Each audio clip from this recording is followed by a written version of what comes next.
Hola, bienvenidos y bienvenidas a esta nueva Core Talk, a este ciclo de charlas que organiza el Departamento de Comunicación de la Universitat Pompeu Fabra, Barcelona. Mi nombre es Carlos Escolari y hoy me acompaña Carla Feixa, colega del Departamento de Comunicación, y tenemos el honor de tener una visitante que no es la primera vez que viene a la Pompeu Fabra, Rosana Reguillo, de ITESO de Guadalajara, México. Gracias y bienvenida. Muchísimas gracias a ustedes, un gran gusto estar aquí. La dinámica de estas charlas es que son conversaciones para abordar temas académicos vinculados a la vida universitaria y a la vida científica, que tienen así un carácter bastante informal, una charla, digamos, sin un cuestionario puro y duro, digamos, ¿no? Lo mismo tenemos algunas ideas que con Carla hemos pensado que sería interesante charlar contigo.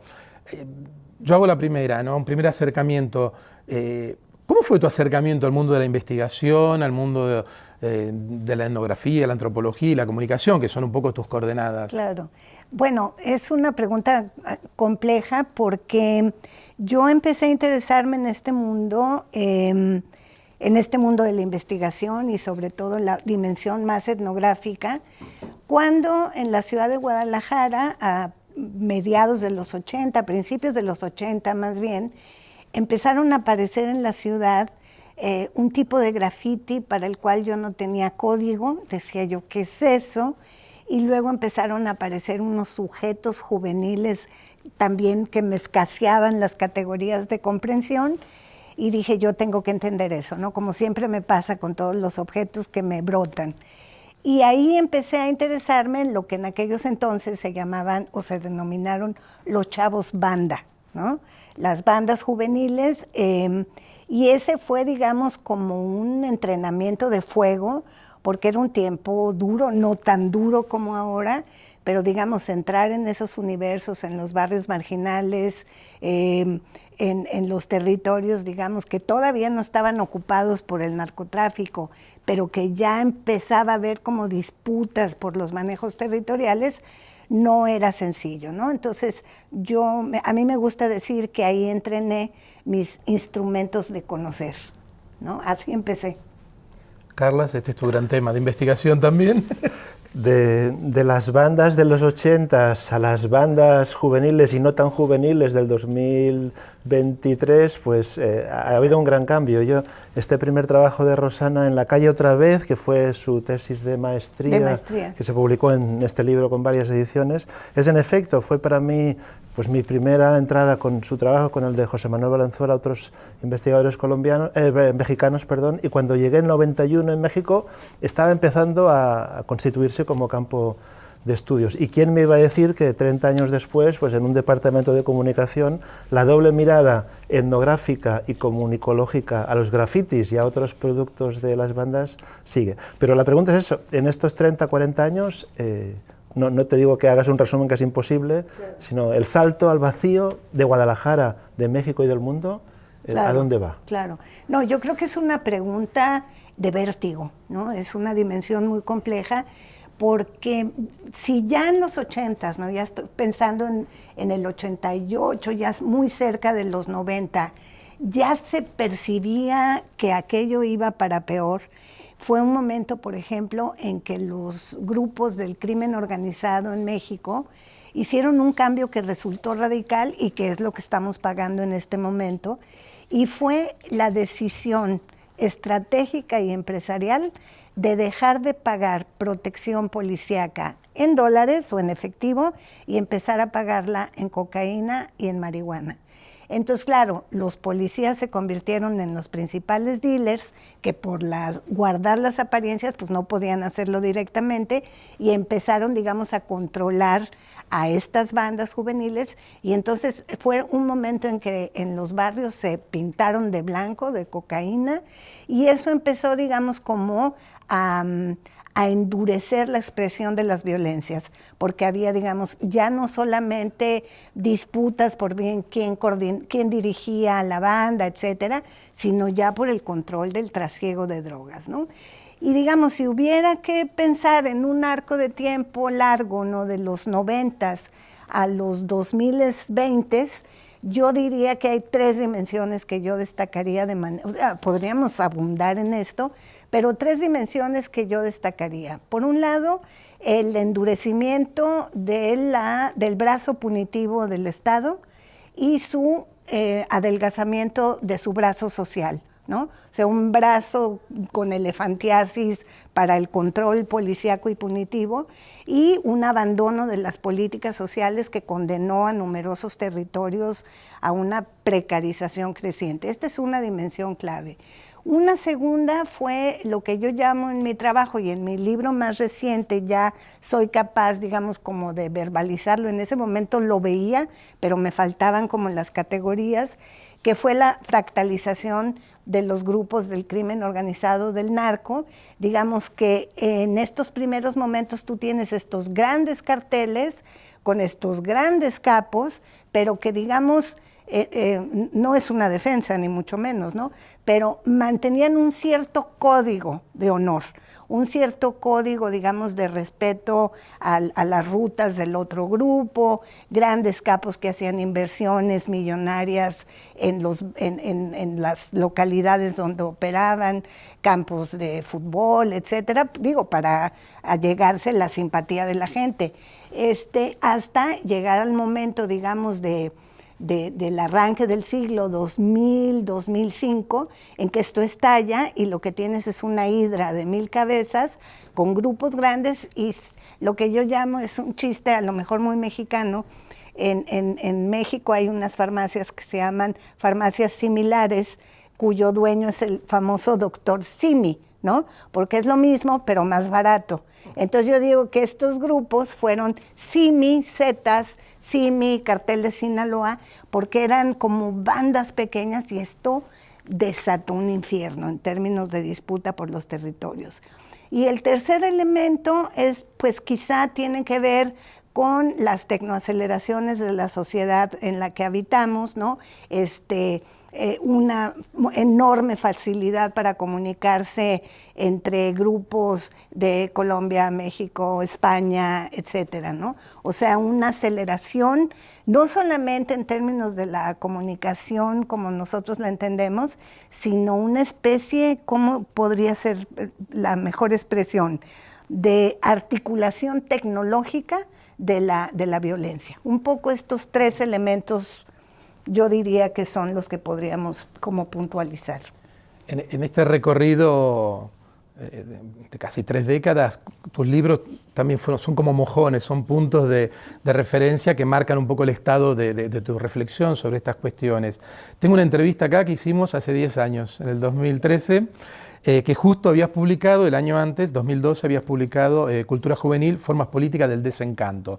Ya estaba el concepto ahí de desencanto, está el tema de la cultura juvenil y estaba el tema de la violencia. Tengo acá una frase tuya de la entrevista que tú me decías: análisis aparte requieren las violencias, en plural, que marcan los territorios juveniles, donde el asesinato y el suicidio se convierten en causas principales de muerte entre los jóvenes.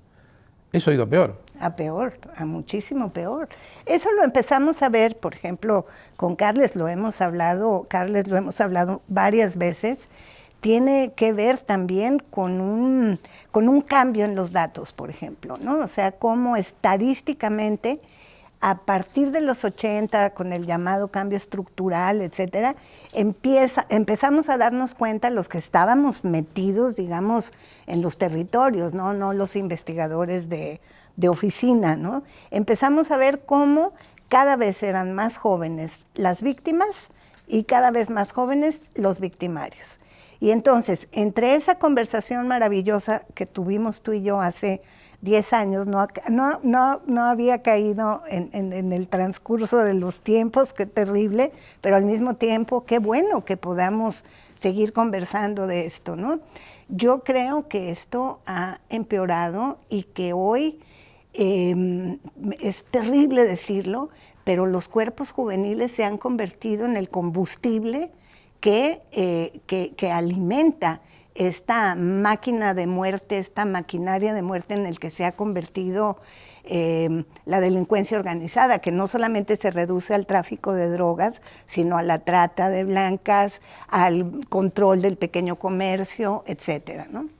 como dice Carlos, cada 5 años nos acostumbras a deleitar con un hito en el camino que nos permite ubicarnos en ese mapa, en esa selva de símbolos que son las culturas juveniles. Tu último es Necromáquina, donde justamente hablas de esta construcción imaginaria y tecnológica de un instrumento para aniquilar las vidas de las personas y de los jóvenes en particular. ¿Qué es la necromáquina para ti? Claro, o sea, es un poco difícil encontrar, digamos, una definición de la necromáquina, 2 puntos es tal cosa, y entonces lo que tengo que hacer es remontarme un poco hacia atrás, entre el 2007 y el 2011, que estoy haciendo mucho trabajo en distintas ciudades, en el caso mexicano. Vengo de hacer un largo trabajo de campo en América Latina, ¿no? En entornos como Medellín, Argentina, La Plata, Buenos Aires, San Juan de Puerto Rico. Y entonces, en el 2007 yo digo, a ver, la lógica con la que estamos entendiendo las violencias no nos está permitiendo entender de qué va la cosa, ¿no? Porque hay una dimensión de criminalización hacia los jóvenes, de satanización, el narco, ¿no? El narco, comillas, difuso, ese enemigo horroroso se empieza a convertir incluso en una justificación para las políticas punitivas del Estado. Entonces, en el 2007, después de un trabajo muy intenso, ¿no? de carácter etnográfico y sobre todo teórico, ¿no? Porque mi obsesión es generar conceptos y categorías que nos ayuden a pensar y no quedar paralizados, ¿no? Entonces digo, a ver, aquí lo que se está jugando es lo que voy a llamar paralegalidad, que es un concepto que me va a permitir señalar que a estos grupos, ¿no? que están descomponiendo la sociedad, no les interesa, no están en la oposición de lo ilegal. Lo que están haciendo es fundar un nuevo orden con nuevos códigos, nuevas formas de dirimir el conflicto, etcétera, y eso empieza a incrementar su poderío, cosa que las autoridades no logran entender, ¿no? Ese es un primer elemento que para mí va a ser muy importante. Y un segundo elemento que se me abre en el 2011, es justamente la idea de la narcomáquina, que es el modo en el que llamo la articulación casi de un misterio teológico, yo digo entre risas, que es, bueno, es una risa triste. ¿Se lo dijiste a Ratzinger esto del misterio teológico? Se lo dije. No me atreví a planteárselo así, pero le puse mi libro, el de Culturas Juveniles, en la cara, una vez que me invitaron, no sé por qué me invitaron en el Vaticano, y se lo puse en la cara y le dije, nunca como hoy fue tan importante que la Iglesia Católica salga a defender a los jóvenes de todo el mundo a los que se les ha declarado la guerra. Y acto seguido renunció. Y luego después de eso todos mis amigos argentinos, mexicanos, ¿por qué no vienes a platicar con tal político, no? Bueno, pero eso es chiste aparte. Entonces, la idea de este misterio teológico, comillas, es la articulación de 3 poderes en uno: el poder político, el delincuencial y el poder económico, ¿no? Empresarios, policías y criminales, ¿no? Articulados que empiezan a producir esta narcomáquina que está todavía atada a la acumulación de ganancia, ¿no? O sea, es una violencia utilitaria por control de rutas, control de ventas, control de la exportación ilegal. Y eso se quiebra, empieza a quebrarse en 2013 y en 2014 estalla con la desaparición de los 43 estudiantes de Ayotzinapa. Seguramente, aunque estamos ahora en Barcelona, mucha gente puede ubicar este momento, que es un momento fundacional en estas violencias mexicanas. Y ahí pasan cosas terribles. Por ejemplo, uno de estos estudiantes, que no está dentro de los 43, pero está dentro de las víctimas, Julio César Mondragón, es encontrado asesinado al día siguiente de la desaparición con el rostro desollado, y se informa que lo habían desollado vivo.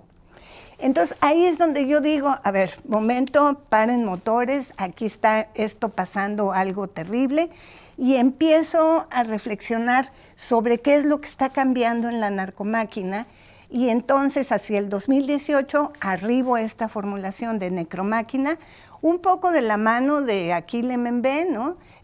Con su necropolítica, pero tratando, digamos, de pensarlo desde un contexto de violencias absolutamente descarnadas. Y entonces nombro necromáquina a esa maquinaria de muerte de un estado de urgencia permanente en de lo que se trata es de machacar y de disolver la vida, donde ya no vas a encontrar, existe, pero ya no está articulada a esta violencia utilitaria, sino a lo que yo llamo la desmesura expresiva del machacamiento y la disolución de los cuerpos, ¿no? Entonces, esta necromáquina tiene que ver con la aceleración del proyecto neoliberal, tiene que ver con, no solamente estamos hablando aquí de una necromáquina mexicana, estoy pensando en los migrantes africanos en Europa, ¿no? Estoy pensando en la guerra de Ucrania, estoy pensando la necromáquina como este dispositivo no que sustituye, sino que se articula la biopolítica de Foucault en el sentido de una política para hacer vivir. Ahora estamos frente a una política del hacer morir, ¿no? Un poco por ahí es la expresión de necromáquina, pues que me va a permitir mirar lo atroz por un lado, pero mirar esas zonas oscuras de lo social. Cuando te entrevisté en el 2013, hice una pregunta y yo ya me esperaba la respuesta. Te pregunté si México era un estado fallido y yo me imaginé que la respuesta iba a ser negativa, como que podía ser una posibilidad, pero no. Pero me desubicaste porque la respuesta fue en el 2013 taxativa. Sí, México es un estado fallido. Claro, claro. Y seguimos en seguimos en una sociedad con un Estado absolutamente desbordado, con un Estado disfuncional, ¿no? Que no atina, digamos, a asumir su responsabilidad. Y lo más terrible, creo yo, del caso mexicano, en referencia a esta idea de Estado fallido, es que no solamente hay una falla en la gestión, digamos, de la vida, de la seguridad, de la justicia, sino que frente a lo que estamos es a la desaparición absoluta. Bueno, no, esto puede ser muy, muy exagerado, pero a la desaparición de la frontera entre el crimen, ¿no? La gestión del crimen y sus formas de operación y el propio Estado, ¿no? O sea, ya no solamente estamos frente a un Estado fallido, sino lo que podríamos llamar de manera muy, digamos, atinada, pienso yo, es un narcoestado, que no se veía en 2013. 5 años después de la entrevista que te hizo Carlos, te hicimos otra entrevista con Eduard Ballester, investigador postdoctoral, donde ubicabas un poco esta biografía tuya de cuando tu padre, republicano, comunista, ingeniero y militar español, llega a México en los barcos de Veracruz y la otra influencia de tu madre chiapaneca, ¿no? Esta doble hibridación. También el Estado fallido mexicano lo fue en parte el Estado español previo a la guerra. Has venido estos días a España, a Madrid, invitada por el Centro Reina Sofía a hablar de memoria, ¿no? ¿Cómo esta memoria de la España republicana y franquista y del México necromáquina se unen en tu trayectoria? Claro, sí, por supuesto. Digamos, yo no puedo negar todo ese legado, ¿no? Ese haber aprendido a mirar España desde los ojos de un exiliado, ¿no? De un vencido, ¿no? Pero al mismo tiempo, pues de un tipo absolutamente convencido de que aún vale la pena, ¿no? Eso fue lo maravilloso de los exiliados en México, ¿no? Y indudablemente, digamos, uno acumula memorias de mucho dolor y yo asumo que de mi padre me viene como esta obsesión por entender, pero digamos en búsqueda de justicia, de un mundo mejor, de una sociedad más libre, más igualitaria, ¿no? Y pienso del otro lado, quizá por eso mi trabajo antropológico tiene resonancia entre los más jóvenes y las más jóvenes, que de mi madre me viene la parte del relato, porque ella era una chiapaneca cuentacuentos maravillosa, ¿no? Entonces yo creo que estoy convencida de que por un lado eficacia teórica, ¿no? La teoría nos tiene que servir para abrir brechas y entender, y del otro lado la solvencia empírica, ¿no? Estar ahí. Creo teoría y storytelling, es la unión entre etnografía y comunicación de algún modo, ¿no? Claro. Recién hablábamos de nuevos conceptos, ¿no? Porque yo siempre cito un texto de Ulrich Beck del 2001 que él habla de los conceptos zombies en la sociología. Conceptos que se vienen repitiendo ya desde el siglo XIX algunos, y él dice, bueno, son conceptos que ya no sirven, quedan bien en un abstract, pero no explican nada porque ya perdieron toda su capacidad de descripción y de explicación. En ese sentido, Necromáquina seguramente es un intento de crear un concepto nuevo para hablar de lo nuevo también, y de lo nuevo y terrible que está pasando. Cuando hicimos la entrevista del 2013, ahí criticaste dos conceptos que podríamos decir que ya eran medio zombies. Uno era subcultura, otro era tribu urbana, que eran conceptos clásicos de los estudios culturales británicos, no eran conceptos muy provenientes, digamos, del centro y no de la periferia. Estos últimos años, donde el discurso de lo políticamente correcto invadió el mundo académico también, tenemos otra cosa, otro concepto dando vuelta, que es el Sud global, el Global South. No te enojes. No, pero dime algo respecto. Me da un poco de erisipela, pero dale. No, digamos, se lo presenta como un intento de abrir el juego, ¿no? O de construir un enunciatario diferente que no sea europeo o estadounidense. Claro. Y se mete en la misma bolsa experiencias de Filipinas, Argentina, Perú, claro. Sudáfrica, no sé, como... Sí, yo me relaciono bastante mal con estas formulaciones generalistas, ¿no? Donde parece que al nombrar una cosa estás nombrando todas, ¿no? Entonces yo creo que esta idea del sur global y lo postcolonial y decolonicemos el conocimiento, pues venden, ¿no? O sea, venden en un contexto, digamos, en el que una academia mexicana, latinoamericana en general, pues sí tiene un cierto resentimiento por los agravios que el pensamiento central y dominante ha generado y ha opacado. Pero yo creo que acudir a estas generalizaciones, lejos de posicionar a un enunciatario con enorme capacidad de producir teoría, con enorme capacidad, esto es algo que yo discutí mucho con Martín Barbero, que fue el hecho de hacernos responsables de nuestros propios datos.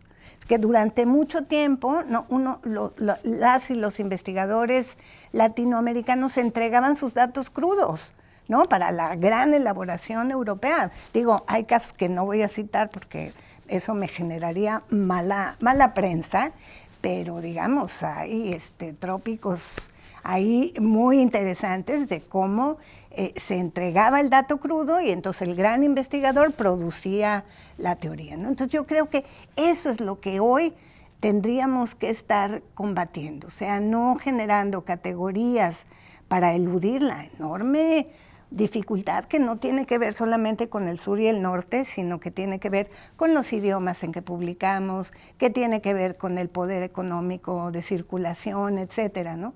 Entonces, sí, yo me relaciono mal con ese tipo de formulaciones, ¿no? Has citado a Martín Barbero, a quien también Carlos entrevistó, y hace 5 años justamente en tu última visita le hicimos un homenaje, ¿no? Por desgracia después desapareció. ¿Cuál es, de algún modo, cómo te ubicas en esta relación con este referente en la comunicación? Claro.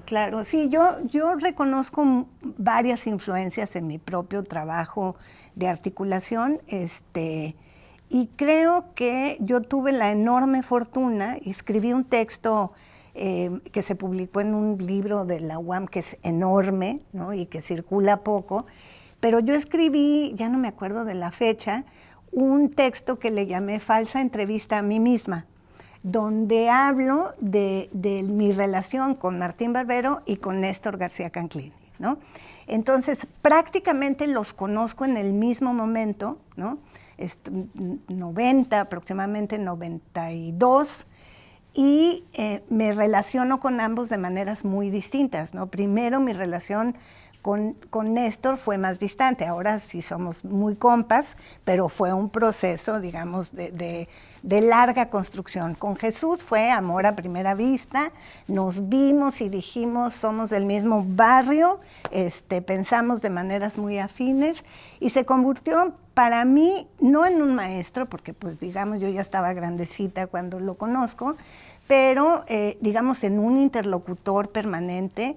Yo todavía recuerdo, y seguramente ustedes lo vivieron también, esas conversaciones en su estudio de Bogotá, que eran así como, ¿no?, telúricas, y fue muy lindo porque, por ejemplo, Gilberto Jiménez, otro gran teórico de la cultura, paraguayo, avecindado en México, un intelectual muy importante, siempre me decía, un discípulo empieza a ser considerado como un igual por los maestros cuando le descubre bibliografía que el maestro desconoce, ¿no? Entonces yo me lo tomé muy a pecho, y entonces en esas conversaciones en el estudio con Jesús yo iba sacando cartas y Jesús se maravillaba, ¿no? ¡Ah, qué maravilla! Y entonces indudablemente pienso que el trabajo de Martín Barbero pues fue seminal, ¿no? Aereó el campo, ¿no? En un momento, digamos, en que mi generación de maestría y de doctor estábamos hartos del mediacentrismo, de la audiencia, de la recepción. O sea, era tan acartonado, y llega este hombre con sus medios y los medios y las mediaciones y los románticos, y el capítulo de los anarquistas, que es de ese libro, es lo que más me gusta a mí, y dices, hay otra forma, ¿no? Y su escritura, ¿no? Que su escritura es una escritura doliente, es una escritura implicada, es una escritura emocionada, ¿no? Entonces yo creo que sí. Y mi relación con él pues fue intensa, fue continua, fue de discrepa. Teníamos un chiste entre los dos. Cuando él vivió en Guadalajara, tenía un cuadro en su sala, un Matisse, ¿no? Y un día discutiendo, tuvimos un desencuentro profundo, así de, no, porque, y él era, ¿no?, de golpear la mesa cuando no es castellano, ¿no?, de ese sol de mediodía castellano. Entonces, él empieza a afirmar cosas, y entonces me dice, pero es que no estás introduciendo matices. Y yo le digo, a tu matiz, mi Van Gogh. Y eso se nos convirtió en un chiste, ¿no? Entre que cada vez que como que no estábamos a tu matiz, mi Van Gogh. Y creo que sobre todo su etapa, digamos, su etapa más de estudioso de la ciudad, es quizá para mí como la etapa más cara de su producción intelectual, que lamentablemente ese libro nos lo quedó debiendo. Está como repartido, ojalá que alguno de sus discípulos recuperara eso.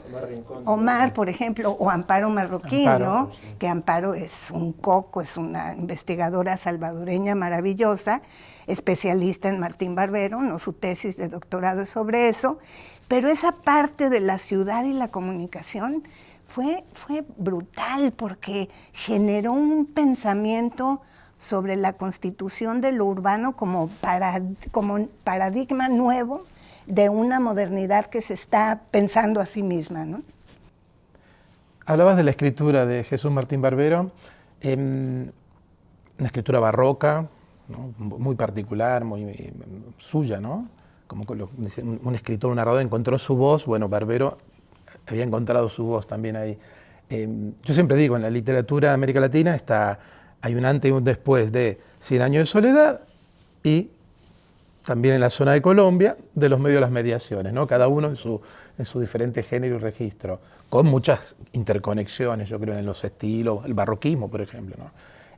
¿No crees que han aparecido muchos clones de Barbero que intentan escribir como Barbero, pero primero no se le entiende, y la prosa no llega ni remotamente a su nivel? Pero como digamos que su influencia fue tan grande que mucha gente dice, no, tengo que escribir así. Y en realidad hay que pensar así, no escribir así porque ya escribía Barbero. Claro, claro. Sí, mira, yo no me he percatado, digamos, no he puesto el ojo en eso. Yo creo que estamos en un momento complejo, muy complicado para, digamos, las nuevas generaciones de investigadores de la comunicación, que es una generación en busca de voz y de objetos, ¿no? Que no la tienen para nada facilito, ¿no? Y yo creo que efectivamente mucha gente piensa o asume, ¿no? Y estoy generalizando, a lo mejor es una trampa, pero asume que la escritura de Martín Barbero agota a Martín Barbero, ¿no? Y no es así. O sea, hay un Martín Barbero, como tú dices, pensando, ¿no? Entonces, yo me acuerdo de un texto que tú escribiste o que dijiste a propósito de los guiones en Martín Barbero, ¿cierto? Sí. Sí. Que a veces separan y a veces unen. Exactamente. Entonces, ese juego de los guiones, ¿no? Despenalización, desreconocimiento, una serie de cosas, te habla de un pensador en el umbral, ¿no? De un pensador que no se deja seducir por el discurso apabullante de la verdad académica, etcétera, pero de un pensador que no rehúye el compromiso por la palabra académica y apuesta a todo, ¿no? Entonces, ese margen es lo que es muy difícil de alcanzar, ¿no? Yo reivindico su discurso oral, ¿no? La oralidad era también una manera casi socrática de enseñar, no solo las conversaciones en su despacho, que creo que Carlos y yo también disfrutamos, sino sus conferencias públicas.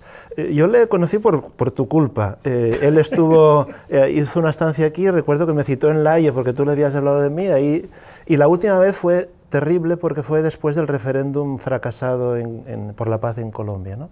Sí. Entonces, bueno, esa trayectoria, de algún modo, cómo la cultura oral se convierte en una forma de escritura, en efecto, muy personal, muy original, que por desgracia en esta estandarización de artículos en revistas estamos perdiendo, ¿no?, el tono personal. Claro, sí. La oralidad en él era clave, ¿no? A veces yo le decía too much, ¿no? O sea, contrólate, porque se puso en riesgo muchas veces, ¿no? Sobre todo en Colombia. O sea, hay intervenciones de él que le hubieran podido costar, como dicen los propios colombianos en la época dura, se tuvo que ir. Y cuando tú preguntabas por alguien, se tuvo que ir, era porque ya estaban sobre esa persona. Entonces sí, y se emocionaba y se iba como hilo de media, ¿no? Pero eso también te ha pasado a ti, ¿no? Digamos que la investigación implicada lleva sus riesgos. Sus riesguitos, es cierto. Para ir acercándonos ya al final de esta conversación, tú vienes de la tradición, evidentemente, de estudios cualitativos, y estos últimos ya años hubo un giro cuantitativo, podríamos decir, que es fascinante, porque viniendo de una persona que ha hecho años y años etnografía, bueno, manejado toda una serie de técnicas cualitativas, hoy has creado un grupo, el Signal Lab en ITESO Guadalajara, que está a la vanguardia, ya no digo en América Latina, sino a nivel internacional, en aplicación del Big Data, pero sin renunciar a esa mirada crítica que venía de los estudios cualitativos. ¿Cómo fue todo este proceso? Fue bien interesante. Quizá es yo lo que alcanzo a formular es que quizá yo me preparé toda mi vida para crear Signal Lab, para fundarlo. O sea, ahí es donde digo, aquí es donde hay que estar, ¿no? Todo empieza en el 2011, cuando me voy a hacer la cátedra Andrés Bello a NYU y estalla Occupy Wall Street a 20 cuadras de donde yo vivía, y entonces yo iba a hacer etnografía con mi libretita y veía a esos centauros, porque eso eran tipos que estaban sentados en esas mesas de piedra en Zuccotti Park, pero estaban integrados a la computadora, ¿no? Era como estos hombres caballo, hombres toro, y yo los veía y decía, al igual que me pasó con las bandas, dije, yo no tengo categoría para entender esto. ¿Qué son estos sujetos? Y empecé a estudiar y me empecé a vincular con con digamos, los gestores políticos de lo que yo llamo el pensamiento de las plazas, y empecé a aprender muchísimo de ellos. Entendí que estábamos frente a procesos de subjetivación distintas, que había que entender la tecnología. Yo había medio intuido de qué se trataba eso cuando durante casi 2 meses tuve un blog que se llamaba el blog de la epidemia, en el ITESO también, donde yo todos los días escribía cualitativamente de la experiencia de aquella pandemia, epidemia del H1N1 que nos iba a matar a todos. Pero cuando yo entro de lleno a trabajar con estos movimientos en red, para mí se abrió un mundo de desafíos, ¿no? Ahí entro en contacto con Pablo Benson de Occupy Wall Street, un teórico maravilloso puertorriqueño, neoyorquino, con Javier Toret, ¿no? Que en Cataluña ha sido clave y para el 15M fue clave. En fin, una serie de pensadores, Pablo Aragón, que es profesor aquí en la universidad, que me empezaron a enseñar muchísimo y a mí me daba como vértigo, porque decía, híjole, para entender esto tengo que estudiar matemáticas, ¿no? Y yo evadí las matemáticas todo el tiempo. Eso pasa en 2011. En 2014, después de lo de Ayotzinapa, yo tengo una actividad política muy importante, y en 2015, cuando ya fundamos lo que era el Foro Global por Ayotzinapa, donde teníamos gente en España, en Bruselas, en Alemania, etcétera, me empiezan a amenazar de muerte vía Twitter, ¿no? Y luego mi correo. Y fue un acoso brutal del cual no quiero hablar demasiado porque todavía medio hiperventilo, pero la autoridad, o sea, los jueces y los agentes ministeriales llegan a la conclusión de que no pueden hacer nada porque no entienden cómo funciona eso. Y yo me los quedo viendo y digo, ustedes no entienden, yo sí voy a entender, ¿no? Y ahí es donde, digamos, me decanto por aprender código, a aprender matemáticas discretas y sobre todo a rodearme de gente que, digamos, yo no voy a compensar a estas alturas esos saberes, y entonces armo un equipo en primer momento interdepartamental, luego esto se fue cerrando más, y creamos Signal Lab, que a mi juicio pues es un espacio de trabajo impresionante, porque justamente trabajando grandes volúmenes de datos, generamos conocimiento a través de lo que llamamos metodología multicapa, que es primero tener lo que ahora con inteligencia artificial llamamos prompt, ¿no? Prompt, pero es tener o sea, cómo hacer hablar los datos, ¿no? Que creo que la parte ingenieril es la que no logra responder, y luego cómo meterle el análisis cualitativo, crítico, de una mirada implicada desde los estudios culturales, desde la antropología, y digamos sí nos ha posicionado de una manera muy central en la producción de saberes vinculados al Big Data, ¿no? Es un poco ahí la historia. Por supuesto, el ITESO ha sido maravillosamente apoyador de la idea, etcétera, ¿no? Empezó primero siendo un proyecto de investigación y ahora, digamos, tenemos presupuesto, ¿no? Lo último que hicimos, de las últimas cosas que vale la pena mencionar, es que el propio Twitter nos buscó antes del señor Musk, nos buscó porque la crítica que yo les hacía siempre era, su algoritmo piensa en inglés.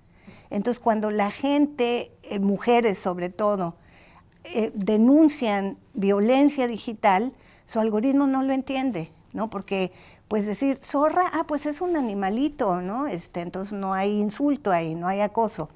Y entonces Twitter nos busca y nos pide que elaboremos un lexicón en español, pero bueno, todo el trabajo localizamos de México hasta Argentina, los términos a través de grandes volúmenes de datos de los principales insultos con perspectiva de género y poblaciones LGT+, y fue una experiencia para el equipo, que es muy joven, o sea, yo soy la anciana de la tribu, pero es un equipo jovencísimo. Fue maravilloso, fue una experiencia brutal. Entregamos un lexicón comentado con 550 términos que luego produjimos una una nube de palabras con la forma de una pistola y es terrorífico, ¿no? Feminazi, ¿no? Femifakes, etcétera. Y bueno, pues ahí estamos, trabajando en términos políticos, en términos de tecnopolítica, en términos de antropología de las emociones, que estudiamos a través del uso de emojis y de GIF, etcétera, etcétera. Yo creo que ya tenemos que ir cerrando. Carlas, no sé si quieres agregar algo. Quizá, mañana esperemos que nos expliques con más detalle en tu conferencia cómo funciona Signalab, pero un poco a nivel organizativo, ¿cómo lo veis estructurado? Una cosa, has explicado muy bien el concepto, pero a nivel práctico, un laboratorio que las ciencias experimentales saben muy bien cómo hacer, las ciencias sociales de la comunicación no tenemos. Sí, fue difícil. A ver, el espíritu de Signalab es laturiano, ¿no? O sea, Latour, ¿no? Porque me parece que es un tipo que logró justamente escamotear la cosa del aula, ¿no? O sea, yo creo que Latour lo que nos ayudó fue justamente a perder el miedo a la experimentación y sobre todo a tratar de entender la articulación de todos los elementos. Entonces, cuando se va a abrir Signalab, yo busco a la gente de ingeniería en sistemas, a la gente de psicología, a la gente de educación y a lo que en ese entonces se llamaba un centro de aprendizaje en red. Entonces se hace el documento maestro, se presenta, el Departamento de Estudios Socioculturales al que yo estoy adscrita, toma la batuta en el proceso, nos robamos un espacio en el tercer piso de un edificio muy bonito que Carlos conoce muy bien, ha estado con nosotros, y empezamos a trabajar. En la medida en que vamos avanzando, en menos de un año ya no somos un proyecto, sino un laboratorio ya reconocido como tal. Y entonces, digamos, yo soy como la investigadora senior, ¿no? la investigadora experimentada, pero hay un coordinador ejecutivo, una coordinadora de contenidos, un técnico que es más allá que un técnico, no es un chavo formado en psicología, pero que platica con la computadora como si fuera un dios, ¿no? Es una cosa impresionante. Y digamos, la pieza clave del laboratorio es pues el trabajo en lo que se llama el front-end y el back-end, ¿no? que es una cosa más complicada, técnica de explicar, pero que tiene que ver con un lado, en el desarrollo de instrumentos y de herramientas de código para poder extraer de las plataformas los datos. Con Zuckerberg no pudimos, lo fue cerrando, él cerró Facebook a los investigadores hace 10 años, yo creo, incluso más, ¿no? No, porque nosotros cuando empezamos, en 2016, porque cuando empezamos sí podíamos hacer trabajo de gran escala en Facebook, ahora hay que hacerlo manual, ¿no? Y entonces, por un lado, esta generación de código y por el otro lado, cómo eso lo conviertes en un discurso circulable, o sea, cómo una de las dificultades en términos, digamos, no estoy hablando del organizativo, perdón, me fui para otro lado, pero es cómo hemos logrado, me parece, de manera muy incipiente, como alfabetizar a nuestros lectores en la lectura de los grafos, ¿no? Que es el lenguaje principal a través de los cuales se expresa esta dimensión del Big Data. Y entonces ahora ya no tenemos una organización interdepartamental, sino departamental, donde estoy yo, un equipo de coordinación horizontal de 6 integrantes, ¿no? De ellos, pues la mayoría muy jóvenes, de hecho la única doctora ahorita de momento soy yo, pues, ¿no? Pero ya están en esas. Y el trabajo becario, que ha sido fundamental en el trayecto del laboratorio, porque son estudiantes principalmente de pregrado, ¿no? De la licenciatura, que hacen sus estancias con nosotros y cada vez tenemos más solicitudes en el sentido de cómo trabajamos de manera horizontal en una mesa que está al interior de este espacio, del laboratorio, y cuenta lo mismo la palabra del becario que la palabra del investigador. Entonces es un conocimiento colaborativo y de descubrimiento maravilloso, donde tenemos becarios de ingeniería en sistemas, de ingeniería financiera, de psicología, de comunicación, de artes visuales. Y ahora tenemos una becaria maravillosa en sistemas, Krista, y cuando escuchas hablar a la gente de sistemas con la gente de comunicación, yo podría pasarme las horas que fueran escuchándolos, porque eso que se produce ahí no se produciría en el aula, porque en el aula están los ingenieros tomando clases con ingenieros y los de comunicación con comunicación. Entonces, yo creo que Signa lo que nos ha enseñado, y con esto cierro, es pensar la universidad en clave laboratorio, que para mí es cada vez más importante. Podemos decir que interdisciplinariedad no es un concepto zombie, tenemos que seguir utilizándolo. Exactamente. Bueno, muchísimas gracias. En esta charla hemos pasado de lo micro a lo macro, del graffiti a la visualización de millones de datos. Y bueno, muchísimas gracias, Rosana, en nombre del Departamento de Comunicación. Bueno, perfecto. Esta gran reivindicación de la lógica del laboratorio. Así terminamos esta charla del ciclo Core Talk. Muchísimas gracias y hasta la próxima.